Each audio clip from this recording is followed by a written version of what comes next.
Hello, my name is Kurt Bell. I'm the author of Going Alone, and this is my daily good life meditation. It's a video that I do every morning to remember my life objectives and principles and to see how I'm doing applying these to the everyday.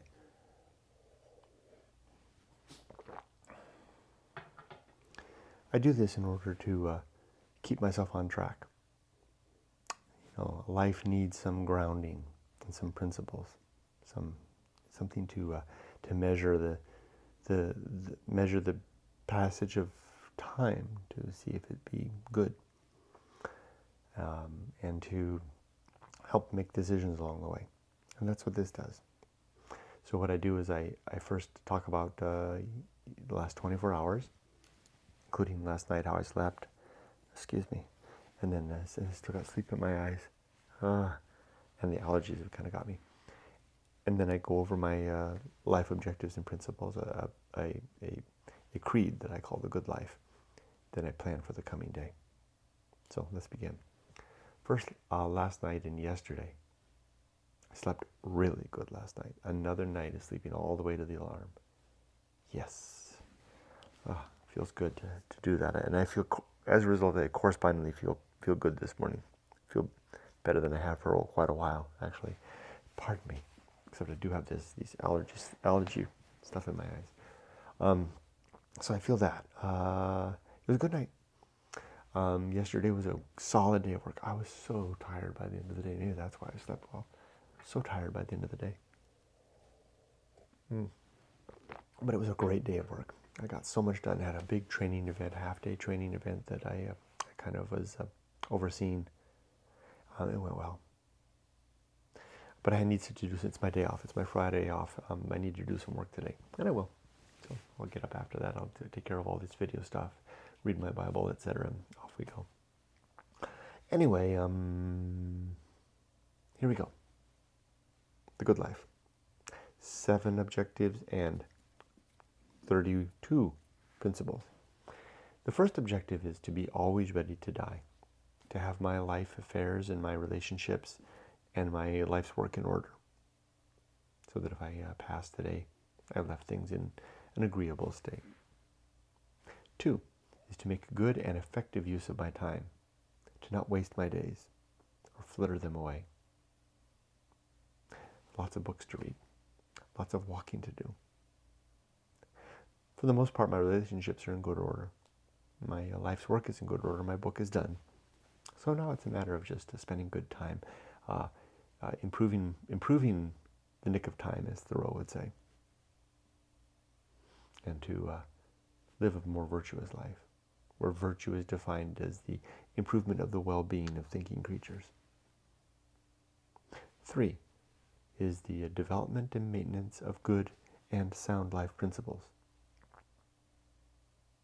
That's these 7 and 32. And I work on them every day by thinking about them in the morning. 4, to cultivate good emotional reactions, to become a man who reacts well to what happens in my life, whatever that thing may be, good or bad, horror or peace. 5 is to perform good actions, just to do good things throughout the day. Little things, big things, middle things too.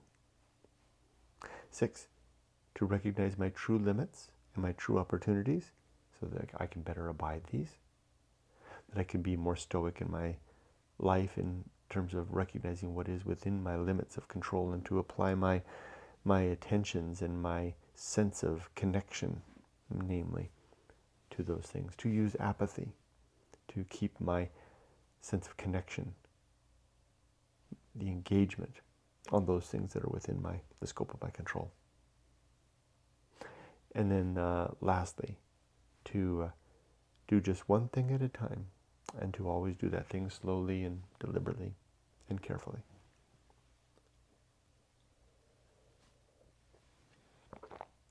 Okay, next is my 32 principles. I might have to use my book to help me out. Sometimes I get a little lost along the way. The first of these is the principle of war, to always be fighting against whatever I think is true. Because I want to find out where I'm wrong. And I don't want to onboard new ideas unless they've gone through the due diligence and the rigor of examination. That leads to the second principle. That tool of examination is reason.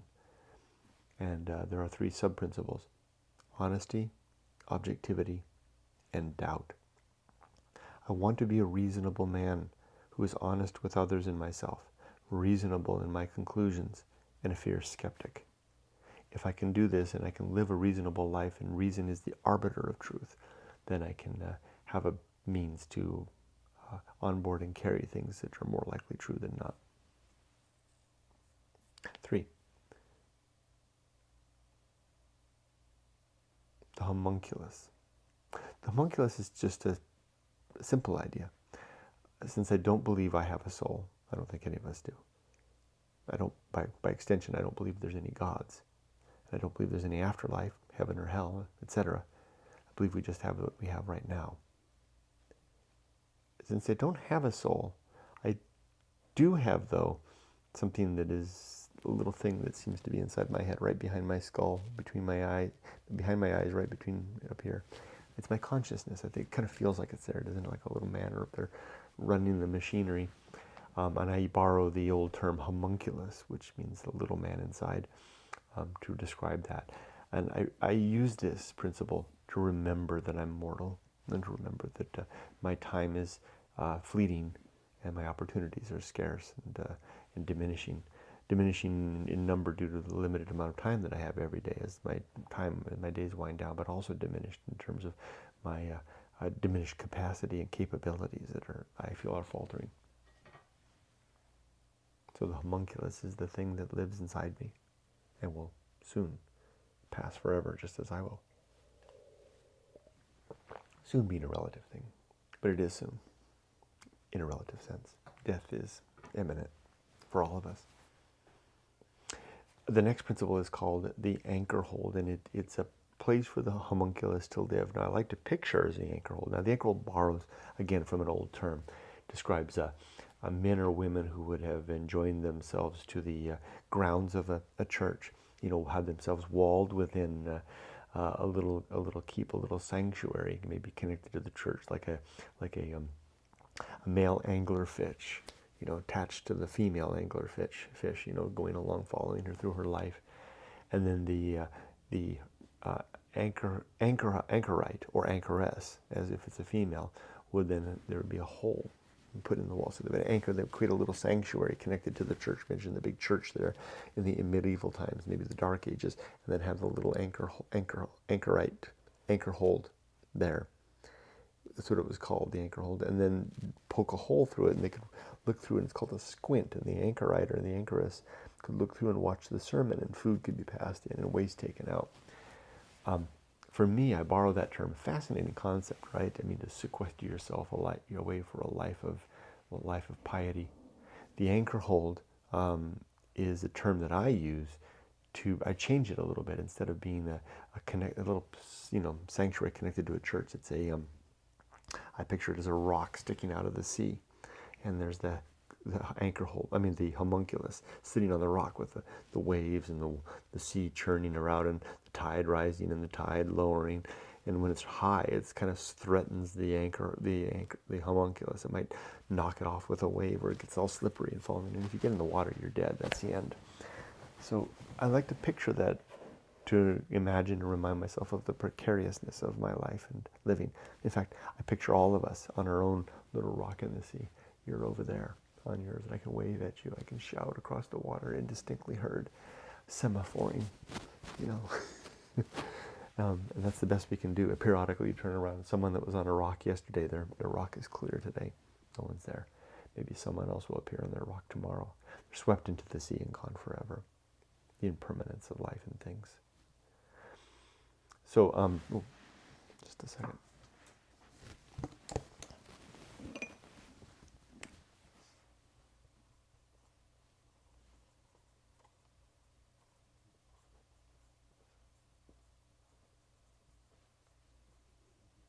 One of my principles is called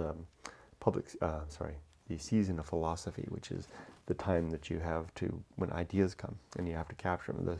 The muse speaks, so to speak. So I always recommend keeping something handy to write with. So when little ideas come about, you can get them down, as I've just done. I was just getting on the title for this video. So that would be I just did the anchor, I did the homunculus and the Anchorhold. Next is the principle of, I think you get the idea with both. They kind of go together. Some of these principles are kind of married. Sometimes 2 or 3 of these will be connected together and they'll work in order, you'll see. The next one is purpose. There are 3 purpose in my life. These are 1, I call it biology, which is the seeming mandate of life to reproduce.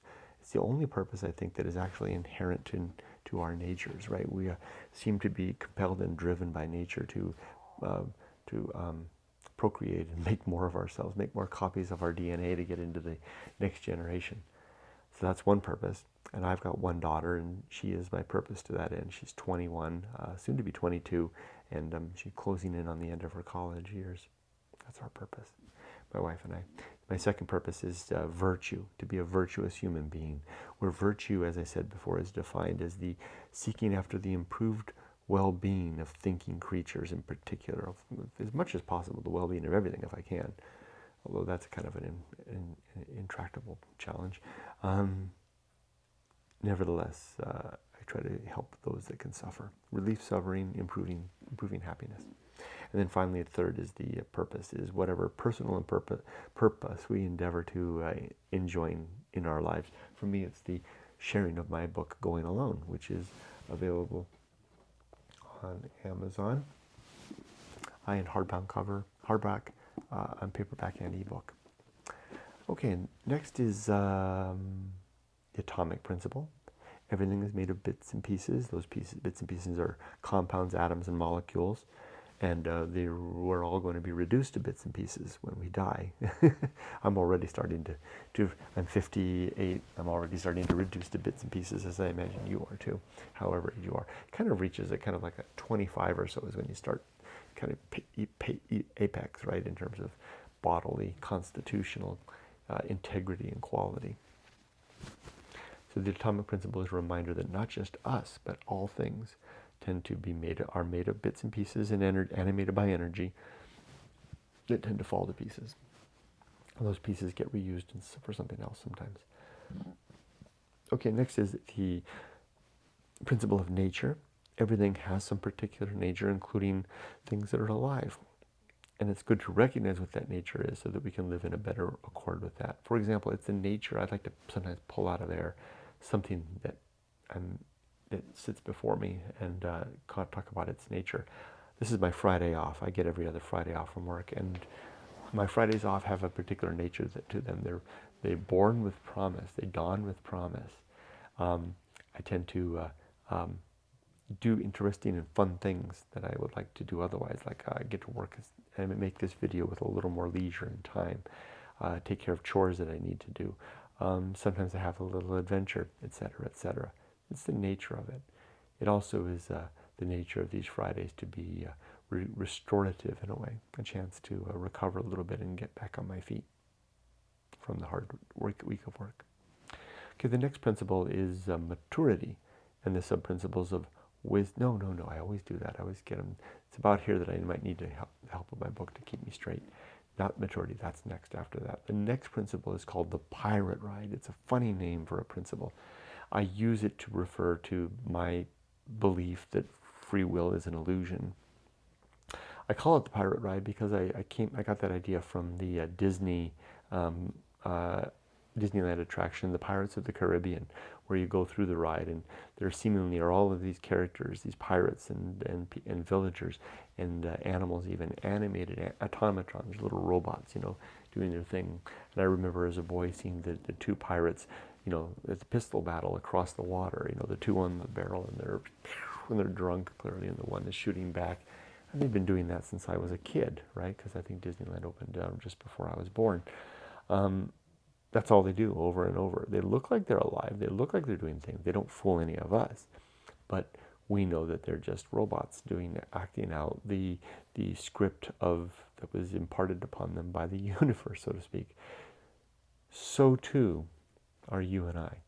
I believe that likewise, although it appears that we're making decisions, I'm consciously choosing to lift this hand now rather than that hand, I don't think that we actually have much, if any, of any free will. We are, in fact, more like rivers coursing down a canyon, where the course of the river to the left or the right is more determined by the overall circumstance of the planet and gravity and inertia and the factors of the water table and the water cycle and geology and the rough hardness of stones and the intractability, again, to use that word, of the weather. I think that's the right word.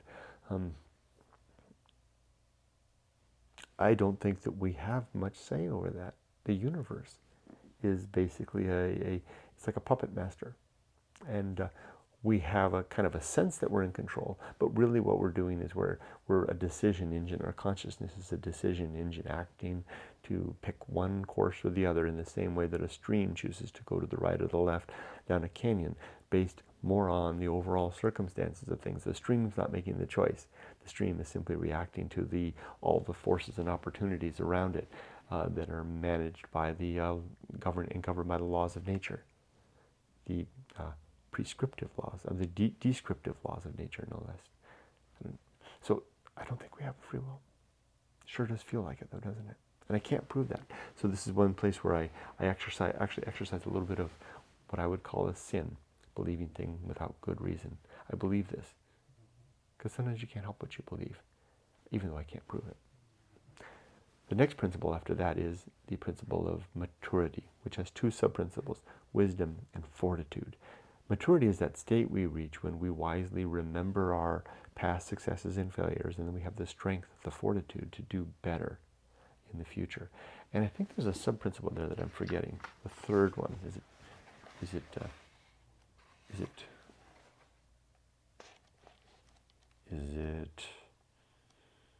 humiliation? Let's take a look.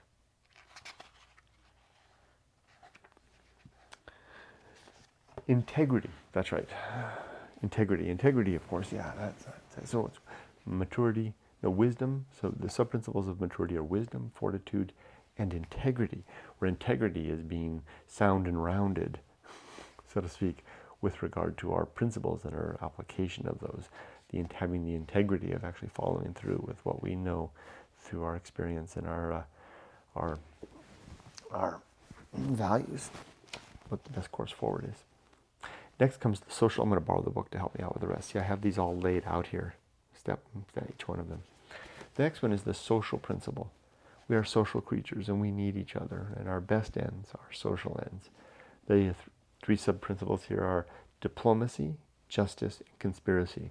Diplomacy being the management of our interactions such that we are diplomatic in our interactions with others, so that we are not just seeking after our own well-being, but willing to give and take to have a better social engagement, to create social contracts that work better for the bulk of us, because we all do better when we all do better.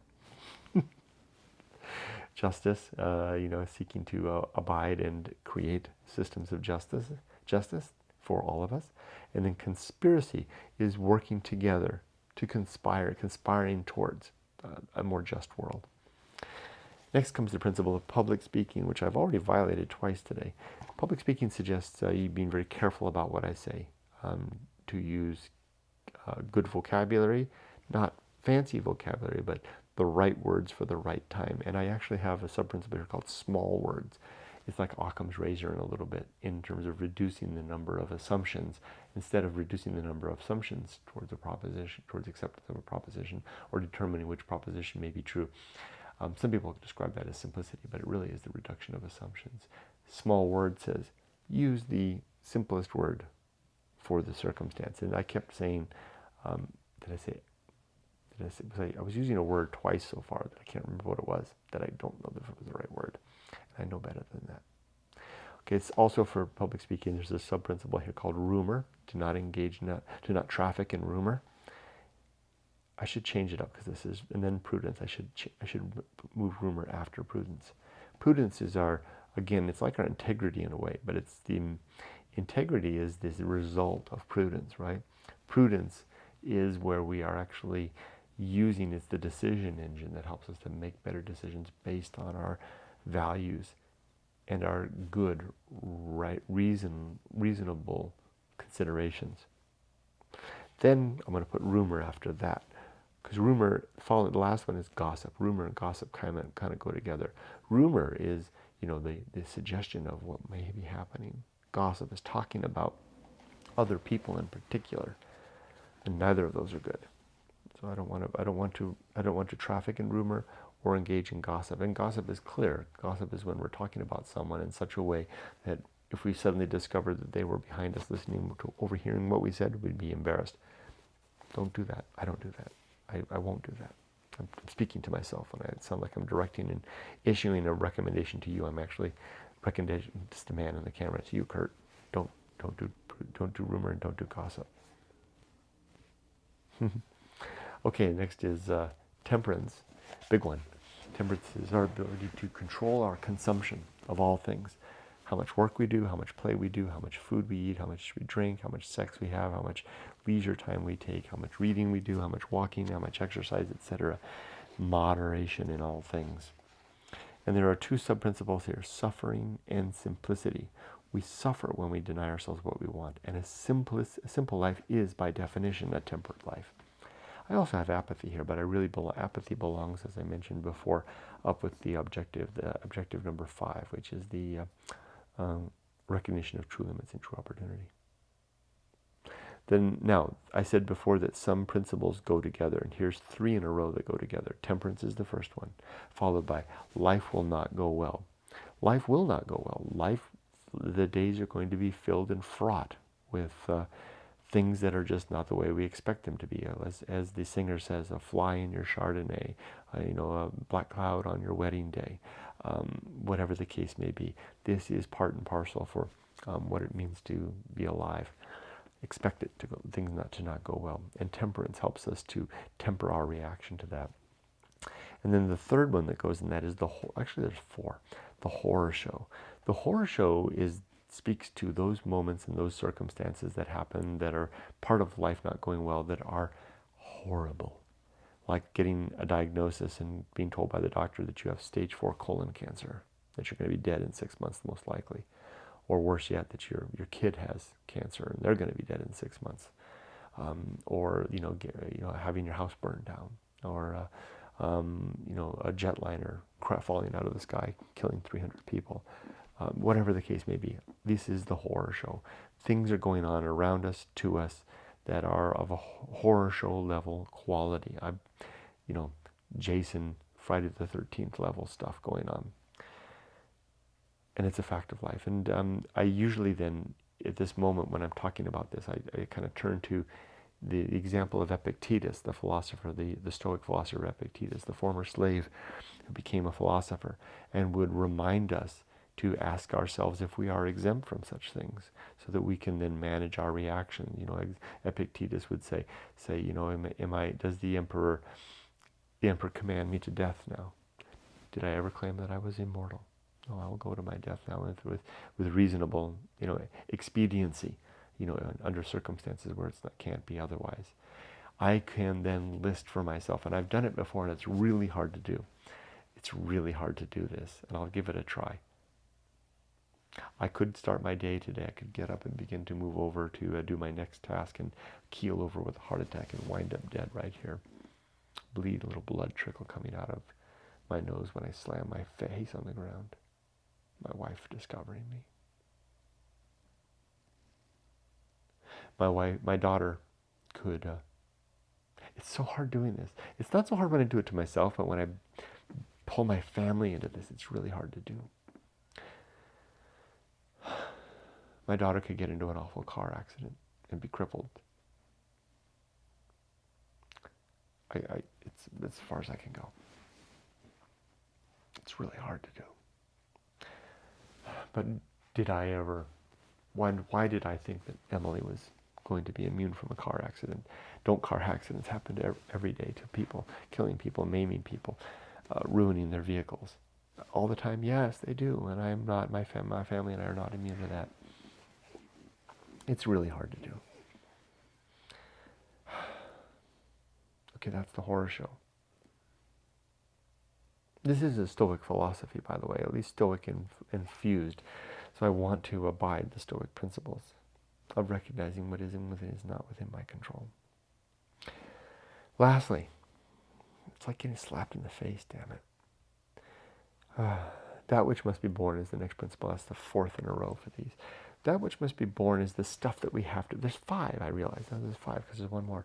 That which must be, we have to bear these things. We have to bear the danger, the risk of all these things. We have to bear their fact when they happen. We have to bear the little bits and pieces of terrible stuff that go along the way. And then lastly is the Feast of Offal. Feast of Offal is when we had enough. We just can't take it anymore. We blow up and explode, and usually it's a very negative thing, throwing our emotions out into the air around us, usually to our family members. Usually our loved ones suffer the most from this principle, the Feast of Offal. And we stain them. I call it a feast because it's like offal is the waste and byproduct of the butcher's art, right? All the hair, the toenails, the guts, the etc., that it can ground up and made into sausage. The offal of our life is all the waste and byproduct of our living. I dare say intemperate living, dare say unreasoned living, immoderate living that we throw out into the world. It soils others, it stains them, it poisons them. So I try not to do that. I used to do that long ago, decades ago. My wife suffered that the most, would watch me get upset and throw my emotions around, throw the excess around until I felt relieved, unburdened, and she had been burdened with the witness of my excess. I don't do that anymore. And when other people, it's been taking long years of effort to stop doing that. Instead, I internalize it and I burn it up elsewhere. I have an internal flame that burns up through the other tools that I have in my Good Life Creed. Likewise, other people do the same. And something about exposing others to that waste that gets it out. The Japanese have a really good habit of, it's a trope kind of, they would imagine someone going up to the edge of a windy cliff and shouting their anxiousness, their upset into the wind, to be consumed by the wind, rather than consumed by their families. It's a better way to go. That's the Feast of Offal. So that's 4 in a row. Temperance, life will not go well, the horror show, and the Feast of Offal. They build one another. The next is the principle of distraction. We spend our lives distracting ourselves by through all kinds of things, work and play and food and partying and weekends and movies and reading and hobbies and sex and sports and church and God. What are we distracting ourselves from? That's the next principle. It's called agency and the great indifference. Agency just refers to all of us, anything that's alive and kind of aware of the universe, or the artifacts of those things, so the artifacts of agency. The great indifference is everything else. All the stuff that is inanimate, not a byproduct of animate, of thinking creatures, or at least of animated creatures, of living creatures, and is dead. The dead the dead universe, just all the universe that is beyond the pale of life. Yeah, that's a better way to say it. The reason it's called the great indifference is that if you go there, if you go deep, go alone to a desertscape, a moonscape, alone, deep, far, it becomes apparent that we're alone. There is no God. That we're on our own. All we've got is one another. That's the thing that we don't want to see. That's the distraction. That's the thing that we're distracting ourselves from, the previous principle, with keeping ourselves focused on our work and our hobbies and our dreams and et cetera, et cetera. And our God, our idea of God, will invent a God out of fiction, out of thin air, to populate the universe in an invisible movement across the face of the waters, to look after us and guide us and to answer our prayers, or say no to our prayers because sometimes it's not time, and to be looking after our well-being in every circumstances, and even during the horror show. I think that's a cop-out because there's no reason to think that there is a God. It's much better to face that reality that it looks like we're alone. Looks like the best we can do is to cultivate good relationships with one another, as messy as that may be, to develop a good system of principles that lead towards objectives that are sound and that produce the better city, the better life, the better community for all of us and all the things that we share this planet with. As hippy-dippy as that sounds. The next one is the best seat in the house. To not want to be anyone else, be anywhere else, or be doing anything else, but to be okay with who I am, where I am, and what I'm doing. And then the restless man. The restless man is this anxiousness that we feel towards, want to move towards something else, to find something else, to kind of mix things up. I think that is a biological thing that is innate within us, particularly with men. I think that it's the thing that back in the old days when we were hunter-gatherers that compelled young men in particular to say, today, why don't I grab a couple of my young friends? We're going to go over that mountain, and then we're going to go over the mountain beyond where nobody goes, or we're going to see what's up there. To find resources, new game, fresh territory, new waters, maybe even people to trade with.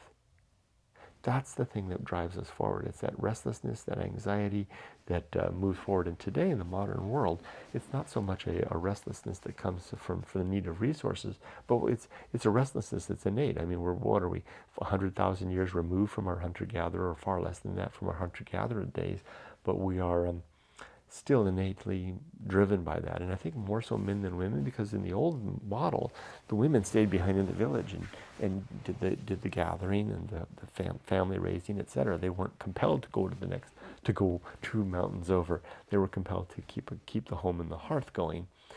It was the men that had to go off and do that. That's why we men tend to be more restless, although it's not always the case. Over the last 16 years or so, the overwhelming number of people who have contacted me have been men, describing that restlessness. So that's the restless man. That's you and me. And some women too. It's perfectly possible women feel this way too. They do. Maybe it's a matter of degree. Okay, here's another one that I've got a couple that go together. Okay, the restless man is first. Then comes the path of wildness.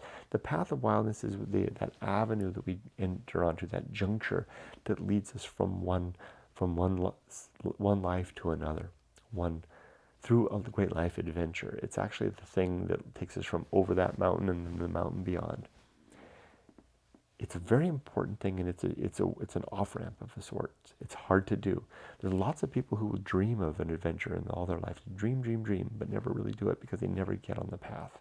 But what I recommend for the path of wildness is that when we feel that restlessness, that restless man, and we want to do something to collect the facts, prepare ourselves some time to make a decision, think them over, make a decision.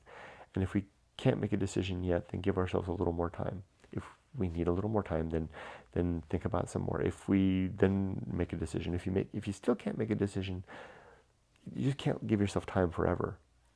Lean in with your gut. Your gut might tell you. My gut says, let's stay. More likely, let's go. And go for it. Recognizing that you're probably going to make a mistake in some cases. It won't be perfect. It may lead you off the edge of a cliff. You may wind up dead. You might wind up broke, crippled. But you know what? It's worthwhile sometimes, even if that happens. Even especially if that happens. There are two sub-principles here. One is called the shadow dividend and Ulysses' ride. The shadow dividend is what comes of failure when you head out on the great life on the path of wildness. Sometimes the best dividend is the shadow dividend. What comes of being broken, of busted, of losing our settled sense. And Ulysses' ride is the fortitude that it takes again to strap ourselves to the mast, like Ulysses had his sailors do as they sail past the sirens singing their song of beckoning Ulysses forward. But he'll make it through because he's Ulysses after all. And you can be Ulysses too.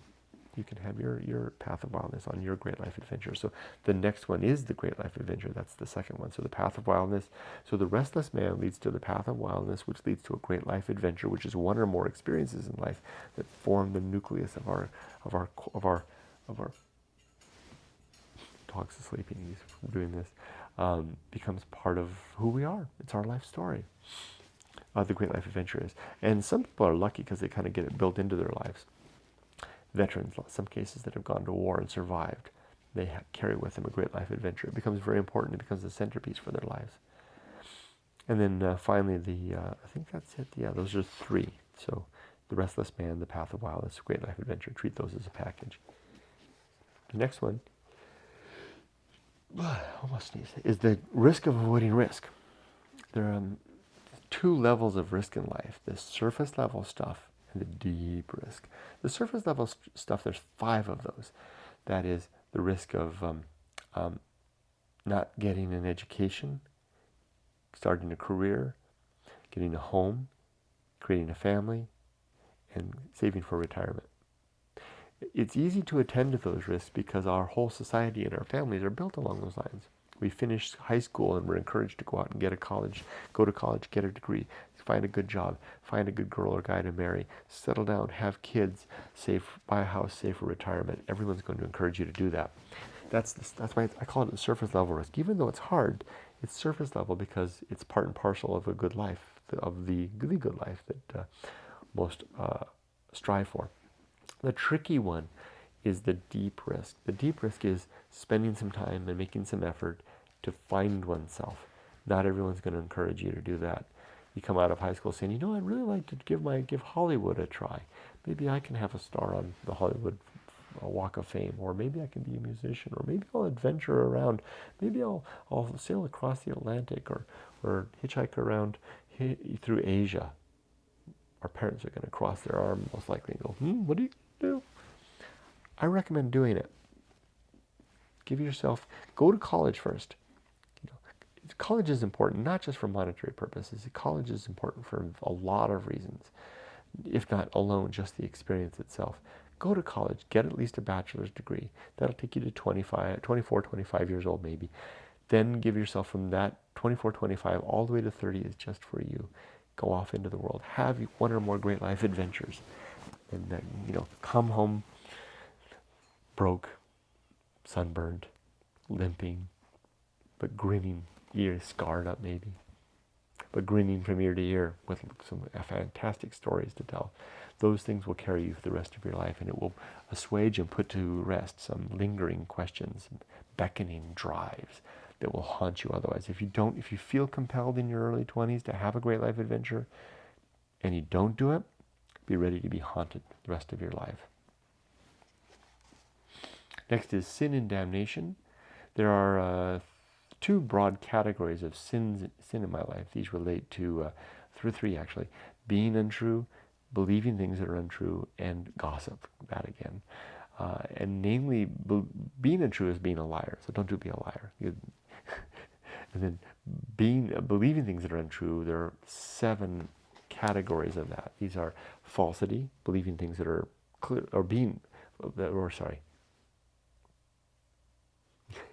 There's 7 sins in my worldview that are broadly in 3 categories. These sins are falsity, being untrue, being a liar; credulity, believing things too readily; faith, belief that's founded on the belief itself. That's a circular thing, right? False faith; superstition, a category of belief that is practically identified as nonsense; dogma, believing things because it's a blessed tradition; authority, believing someone because they seem to know what they're talking about; and gossip again, talking about others behind their back. The consequence of these things is damnation in the here and now, not in any afterlife, because I don't think there's any afterlife. The next one then is complete oblivion. After we're dead, there's going to be no afterlife. So that means that we're going to not see our loved ones again. No chance of reconciliation, no chance of reunion, final reunion. If we can't have final reunion, we can't have any final reconciliation. We're not going to be able to make amends. And there will be no final justice because there's no place for justice, and there's no afterlife, no place for final justice, and no justice giver. So seek after good connections, good reconciliation of issues, and seek after justice without being a vigilante in the here and now. Next comes the season of philosophy, a time to exercise our best efforts to record what words come as a result of our well-lived life. And I do include quotes here that are relevant. And so there's a quote here from Seneca the Younger regarding the season of philosophy, or at least I think it's relevant. He says, "Philosophy wields her own authority. She appoints her own time and does not allow it to be appointed for her." Speaking to the fact, though, that the words come when they come. The muse strikes. So have pen and board ready to write down what comes. The next one is the bullseye aim. Just a reminder that we always are striving to hit the bullseye mark, like throwing a dart and hoping to hit the mark. And when we're playing darts, we know we're not going to hit the mark all the time. We don't get upset when we miss. We get upset when we strike, when we hit it. Likewise in life, we should get excited when we hit the mark. We should expect ourselves not to hit the mark. That's a very stoic perspective. In fact, I think that's probably one of the more stoic elements of this whole creed. I should remember that more. The uphill climb. Life is an upward trudge throughout life. Just trudge, trudge, trudge. It's like an open ocean swim. That's the thing here. It's like if you've ever swam long distance through the sea, just trudge, trudge, trudge. The reason I remind myself of this is I want to make sure that I'm climbing. My wife's Japanese, and she likes to describe like climbing Mount Fuji, because it seems like when you're climbing Mount Fuji, the summit is right there, but it's always receding because it's the nature of the gradual incline. But every time you turn around, you're like, wow, it's a better view than before. So too the uphill climb in our lives. Just a few left, 3 left. Arena and utility. Life is this arena for the development of principles that can help us out in the achievement of the objectives that we've also identified. I like to think of it as like a gladiatorial arena. I take these principles out, and by remembering and reciting them every day, I think about them and I have them at the ready. There's a little apathy, there's a little reason, there's a little temperance, and I can wield them out like a weapon in the great gladiatorial arena of life. Next is a principle called nothing is enough. The suggestion towards the austerity of life. Getting ourselves reduced down to having less, to have not, being burdened down by the things, by being able to find peace and happiness, and even in a life pursuit of not of using the credit card to buy things or accumulating things or even arranging things, but of the peace that comes of an inner tranquility, an inner balance. Last one, the principle of fun. Reminder to enjoy today, to enjoy the anticipation of tomorrow, and to enjoy the remembrance of yesterday. That's it. That's my Good Life Creed in my book, Going Alone. You can read all of those objectives and principles, and also the whole story that goes of my great life adventure that allowed me to develop them and put them together, to codify them into the Good Life Creed. Now, for today, this is the last part of this. I think about what I'm going to do today. After this is done, I'll upload this video, then I'll go over there. I read the Bible every day, even though I'm not a believer. I'm very interested. It's the main religion of my culture, so it's important that I understand it. So I read 1 chapter a day. I just go around and around, read the Bible over and over again, so that I become informed. I also like great literature, so reading the Bible really helps to understand classic literature, because there's lots of references, biblical references. Just pick up a copy of Moby Dick and try to get them. They call me Ishmael, Ahab, etc., etc. It's just chock full. So I read the Bible. I'll do that right now. I'm in Ezekiel. I think I'm in Ezekiel 20-something, 26 today.